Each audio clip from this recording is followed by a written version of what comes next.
Part 4 এ already তোমরা হলুদ তেলের ব্লগটা দেখিয়ে নিয়েছো। আর এখানে কিন্তু শ্যামলী ফুললি রেডি হয়ে গেছে বিয়ের জন্য।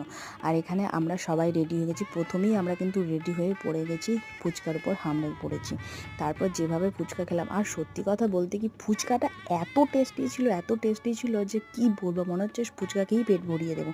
তারপর আমরা কফি খেলাম, আর ওদিকে একটা পানের স্টল বসেছিল, অনেকগুলো পান, প্রায় 6-7টার মতো পান আমি পুরো বেঁধে নিয়েছিলাম ব্যাগের মধ্যে, যে পরের দিন খাবো বলে।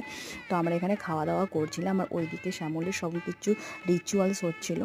তারপর আমরা সবাই মিলে একটুখানি বসে আড্ডা মারছিলাম, কারণ ও আমাদের জন্য দারুণ একটা অ্যারেঞ্জমেন্ট করেছিল।